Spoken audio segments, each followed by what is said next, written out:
Кийинки сурообуз бул абдан жакшы суроо. Мындай кенен суроо.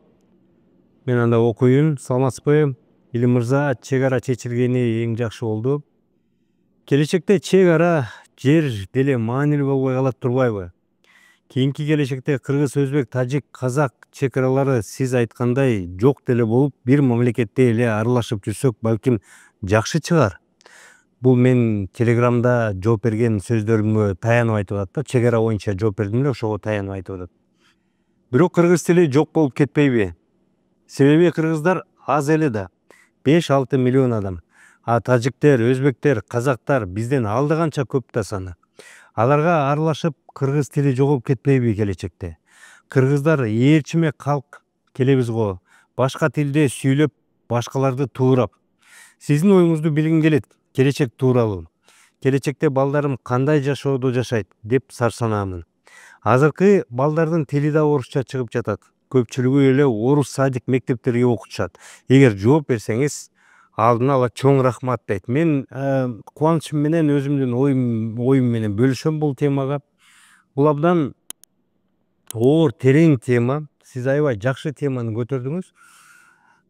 Мен эки нерсеге эле токтолуп кетейин сиздин сурооңузда. Мына айтып атасыз, көпчүлүгү эле орус садик мектептерге окутушат деп атасыз аягында. Эмне үчүн окутушат? Орус тилдүү мектепке эмне үчүн окутушат? Сиз билесиз да. Эки нерсе үчүн эле окутушат. Эки нерсе үчүн. Бири, көпчүлүк айтып келет, орус тилдүү мектептердин сапаты, билим берүү сапаты кыргыз тилдүү мектептерге караганда жакшы деп. Мен буну менен макулмун. Себеби баягы орус тилди билгендер жакшы сабак берет, кыргыз тилди билгендер жакшы сабак берет дегенди билдирбейт. Мунун себеби орус тилде жанагы китептер, атайын окуу куралдары булар толтура көп. Кыргыз тилинде ошол эле китептер, ошол окуу методикалары, окуу куралдары, жабдыктары өтө эле аз, кичинекей эле. Ошон үчүн демек бул дагы билим берүүнүн сапатына таасир этет да. Ошон үчүн балдар орус тилге балдарын берүүгө катышат. Экинчи себеби, балдар орус тилге орусча берген минтип айтат. Кыргыз бул балам эптеп орусча үйрөнүп, Орусияга барып, ошол жерден эптеп акча таап кететтир. Стройкасында иштеп, таксиде иштеп, антип мигрант болсо да акча табат эле деп. Себептенде мындай болуп калды да. Тилекке каршы акыркы бир 10 жылда Кыргызстанда мындай айыл жергесинде, мындай карапайым эл тегерегинде ийгиликке жеткендер, анча-мынча жакшы жашап калгандар, булар мигранттар болуп калышты да, достор. Булар мигранттар болуп калышты да. Себептенде алар акча табышат көбү. Анан акчаны бул жака жөнөтүшөт, ошол акчага машина сатып алышат, ата-энеси ошол акчага батир сатып алышат, ошол акчага короо жайларын оңдоп алышат, ошол акчага анча-мынча бизнес кылып алышат. Анан ошондуктан эки себептен же ошоки барып мигрант болсун, же болбосо билими жакшыраак ошол жака берсин деп берет. Dream Journey компаниясы жана мен сиздерге каражгач эмерек салонун сунуштайбыз. Бул жергиликтүү өндүрүш, Бишкектин жанында чыгат. Бул демек эң арзан баалар. Бизде болгон материалдын баары бизден чыгат. Бир гана нерсе, бул боектордун баары Италиядан келет.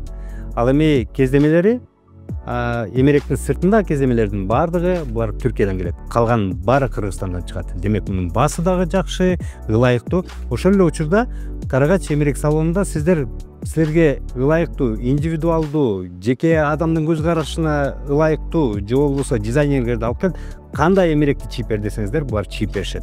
Андан тышкары Карагач эмерек салонунда туугандар 3 жылдык кепилдик бар. 3 жылдын ичинде эгерде эмерегиңиздер кичине бошоп калса, же бир жери сынып кетсе, же дагы бирдеке болуп калган болсо, жасап беришет, же толугу менен алмаштырып беришет. Андан тышкары өмүр бою ушул эмерек салону, Карагач салону, эгер ушул жерден алсаңыздар, бүт баарын техникалык кароодон өтүп турасыңар. Жасап берет, оңдоп берет, боеп беришет. Биздин өндүрүш булардын көп жылдык тарыхы бар. 12 жылдан ашык кыргыз балдары, кыргыз жигиттери ушул эмерек салонун кылып келе жатышат. Өзүбүздүн өндүрүшүнү колдойлук. ишенсеңиздер болот. Сапаты эң жогорку деңгээлде, ал эми дизайндары, материалдары бул заманбап эл аралык деңгээлде деп айта алабыз. Шилтемелер аркылуу келип караңыздар, же болбосо салондогу дүкөндөргө кириңиздер.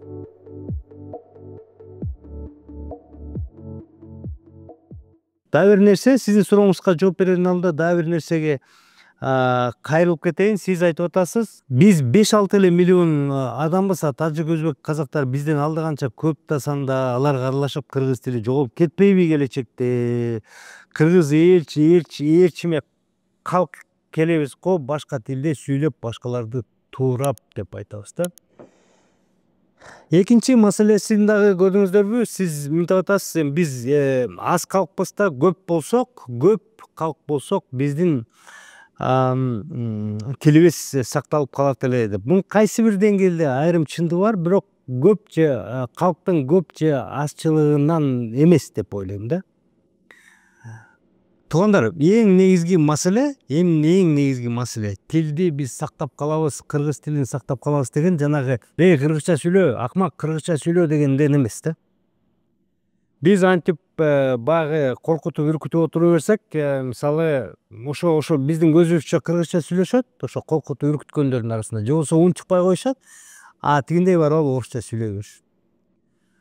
Кыргыз тилибизди даңазалап биз көтөрөбүз дей турган болсок, анда биз туруктуу өнүккөн өлкө болушубуз керек. Бул деген аябай комплекстүү, аябай чоң иш да. Туруктуу өнүккөн өлкө болсок, мындай болот да. Күчтүү өлкө, бул деген күчтүү, бай өлкө дегенди билдирет да. Бай өлкөдө мындай болот. Сен ошол жерде иш кылып кетем десең, жакшы окуйм десең, бир жакшы жерде иштейм десең, анда сен сөзсүз түрдө ошол өлкөнүн тилин билишиң керек болот. Орустар талап кылып атпайбы, мынакей, биз керек болсо бала бакчага балдарыңарды бербейбиз. Мектепке бербейбиз, эгерде жок дегенде бир мындай базалык негизги бир орусча тилди билбесеңер депчи. Себеп дегенде Орусия бизге караганда бул туруктуу өнүккөн мамлекетпи? Демек, бул талап кылат. Эгерде орус тилиң жок болсо, сен Орусияга барганда кыйраткан жумушту иштей албайсың да. Сен көчөт тазалайсың, сен тил кереги жок жумуштарды кыласың да. Тил кереги жок жумуш кайсыл? Бул эң начар, эң оор, эң татаал жумуштар да. Эгерде жакшыраак жумушту ошол жерден издейм десең, акча табам десең, сен орусчаны жакшы билишиң керек. Европа башка мамлекеттерге барганда деле, Америкага барганда деле ошондой. Сен англисче билбесең, сен кайсы кыйраткан жумушту издеп табасың? Ошондуктан биз баягы акча издейм деп барабыз, бирок барабап көбүрөөк акча табалы деп анан тил үйрөнүп баштайбыз да. Кыргыз тил туруктуу мамлекет болбосо, анда кыргыз тилди ким талап кылат? Кеп ошондо да. Биз аны ойлоп кереги жок. Канча кишини биз кой жанагы эме деп атпайбы бизде? Өлкөнүн саясаты мындай дейм, алар болсо кыргыз жарандары көбүрөөк болсо экен, жумуш иши көп болсо экен, киши көп болсо экен, эл журт көбөйсө экен деп алар айтып берет, давай 5тен төлөгүлө, 10дон төлөгүлө, 15-20дан төлөгүлө депчи. Бирок маселе сапатында болуп жатпайбы? Эмнеге Европа, Америка өлкөлөрүндө аз төлөп жаткан себеби ошол эки кыйынчылыкта да, баардыгы бул комплекстүү маселе, көрдүңүзбү? Бир чети эл көбөйсө экен дейт мамлекет, ошол эле четти аны багыш өтө кыйын да, багыш өтө татаал. Көп мамлекетте көп эл болсо, мамлекет ийгиликке көбүрөөк жетишет. Себеп дегенде эл деген бул деген генератор да, эң негизги мамлекеттин байлыгы бул эл да. Сатып алуучулар дагы эл, жанагы кызматты пайдалануучулар дагы эл. Мисалы бирөө ресторан ачса, качан ал популярдуу болот? Эл көп болсо популярдуу болот да. Бирөө дүкөн ачса, качан популярдуу болот? Эл көп сатып алса популярдуу болот да. Мисалы бизде завод ачылды, унаа заводу ачылды, ал качан ийгиликке жетип, жакшы сапаттуу унааларды чыгара баштайт? Эгерде көп ошол эл ошол машинени колдонуп, пайдаланып баштаса, популярдуу болот да. Ошондой эле да. Эмне үчүн мисалы дүркүрөп Индия дагы өнүгүп атат, Кытай дагы өнүгүп атат? Себеп дегенде эли толтура. Эмне үчүн Борбор Азиянын эң өнүккөн өлкөсү азыр Өзбекстан болуп атпайбы? Себеп дегенде эли эң көп. Андан кийин өнүгүп бараткан ким? Андан кийин өнүгүп бараткан Казакстан себептегенде экинчи орунда эли көп боюнча турат. Андан кийин эле Кудайга шүгүр эми биздики, анан Тажикстан болуп келатат. Эми Түркмөнстанды мен айтпай эле коеюн да. Бирок элди төрө дей берсек, анда кыйналып, адам баласы өзү кыйналып калат да, үй бүлөсү бага албайчы. Ошондой да, ошон үчүн мисалы эгерде мисалы бул мамлекет бизде күчтүү болуп, кыргыз тилдүү, сапаттуу, сабаттуу, жакшы билген адамдар мындай тартылып керек болуп, ошол эрекени бир критерий, жумушка, кызматка алуу критерийлердин бир жогорку критерийлерин бири кылып койсочу, кыргыз тилде еще как окушат, жан талашып окушат. Жан талашып окушат. Жаш балдардын дагы мээсине ошол кирсе, эгерде мен ушул жерде окууну бүткөндөн кийин ушул жерде окуйм, ушул жерде бүтөм, мен кыргызчаны билсем, мен деген кепилдүү түрдө бир жакшы кызматка бара алам деген ошол жерде түшүнүгү, ою болсо, ата энесинин ою болсо, кыргызчаны жан талашып окушат. Кеп ошондо, кеп санда эмес. Мисалы биз 4 миллион, 5 миллион өлкө болушубуз ыктымал, бирок аябай күчтүү өлкө болсок, элдин баары кайра мигранттар бизге келип анан биздин тилди үйрөнгөнгө аракет кылат. Айрым пакистандыктар көрүп атпайсыңбы? Интернетке чыгып атпайбы? 1 айда, 2 айда, 3 айда кыргыз тили үйрөнүп алыптыр депчи. Ал эмнеге үйрөндү? Себеп дегенде бул жерден тамак таап атат да. Ушул өлкөдөн келип билим алып атат, тамак таап атат. Демек, эгерде ал кыргызчаны билгенде анын жашоосу жеңилирээк болуп атат да. Ошон үчүн жан талашып кыргызчаны үйрөнүп жатканы ошол да. Ошондуктан бизде мындай болуш керек. Эң негизги талап кыргызча сүйлө деп эле өкүнүп өрбөй, мамлекетибизди туруктуу өнүктүрүшүбүз керек да. Ребята, у меня на груди это пик Манасло. Это 8163 метра. Эта футболка была изготовлена для первой исторической экспедиции в Гималайи кыргызских альпинистов. Я имел честь быть в составе них. И те дни в 2022 году, они останутся в моей памяти на всю жизнь, как огромное, яркое и, безусловно, для меня великое событие, которым я очень дорожу. И когда я каждый раз вижу горы, или каждый раз одеваю футболку, или каждый раз при подобной ситуации, я вспоминаю с большим счастьем, воодушевлением, что в моей жизни было такое огромное событие, которое каждый раз меня подогревает и дает мне энергию. И я вам предлагаю ощутить то же самое, такие же ощущения получить. Друзья, компания Dream Journey и я, мы объявляем очередной тур, на этот раз в Гималайи, до базового лагеря Эвереста. 5400 метров в высоту. По дороге в Эверест мы будем ходить, это 13 дней приключения. Каждый день мы будем ходить по 5-6 часов. Мы посетим обязательно великий город Намче, это столица всех альпинистов мира. Мы обязательно пойдем до базового лагеря Эвереста, дотронемся до подножия горы Эвереста. Вы собственными глазами увидите самую высокую точку нашей планеты. Ребята, по дороге вы обязательно подниметесь на пик Калапатар. Это более 5550 метров.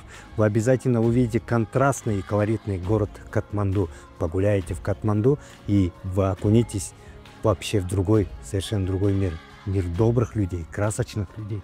Вы увидите очень много разной культуры другой, совершенно другие традиции. Оставьте у себя такое яркое впечатление.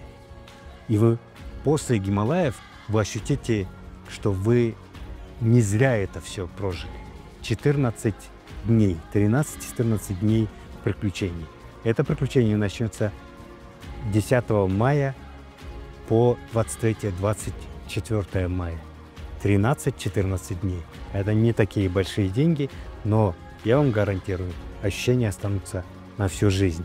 По ссылкам переходите, записывайтесь, пишите и регистрируйтесь. Регистрация уже началась, естественно, места ограничены. Идемте, увидим самую высокую точку Земли собственными глазами и дотронемся до подножия. Ал үчүн туугандар, революция болбош керек, инкылап болбош керек да. Инкылап болгон сайын биз уруп атпайбызбы? Инкылап болгон сайын курап атпайбызбы? Инкылап болбош керек. Инкылап болбошу үчүн Ыйынкылап болбош үчүн жөн эле баягы бийликти биз шыбап атпайбызбы? Эми канчанчы бийлик келип атат могулчу. Эч ким жаккан жок го. Бул бийлик деле жаккан жок го. Бийлик эч качан элге жакпайт, жаккан эмес. Бир дагы бийлик элге жаккан эмес. Америкада дагы бийлиги жакпайт. Бир аздан кийин эле рейтингдери түшүп кетсин дешпейт. Алар күтүшөт баягы мөөнөтү бүткөндөн кийин башканы алмаштырып коет. Бийлик эч качан элге жакпайт. Ошон үчүн буларды кетсин, азыр төңкөрүш кылып салалык деген өзүбүзгө эле жаман да. Өзүбүзгө эле жаман. Могул бийликти азыр бир төңкөрүш кылып туруп кетирип куя берсек, өзүбүзгө эле ар бирибизге жаман болот да, ар бирибизге жаман болот. Ошонун ичинде кыргыз тилге да жаман болот. Мен ошону айтайын деп атам, себеп дегенде анда өнүгүштөн кетенчиктеп кетип атпайбызбы?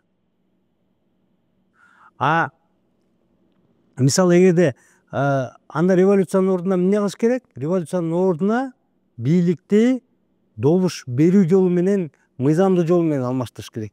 Добуш берүүгө катышыш керек. Азыр добуш берүүгө эч ким катышпайт да. Сиз, мен катышпайбыз да, добуш бергенге барбай атпайбызбы? Добуш берүүгө барышыбыз керек. Добуш берүүгө сурантпай, жалдыратпай барыш үчүн эмне кылыш керек? Билим деңгээли, аң сезим көтөрүлүш керек. Аң сезим көтөрүлүш үчүн эмне кылыш керек? Аң сезим көтөрүлүш үчүн биз туруктуу өлкөдө жашап, жакшы билим алып, жакшы чөйрөдө өсүшүбүз керек, достор. Могул азыр биз Эра деген жигит экөөбүз кылып аткан подкасттагы так эле ошол аң сезимди көтөрүүгө багытталган да. Азыр YouTube каналыбызда 35 миң катталуучубуз бар.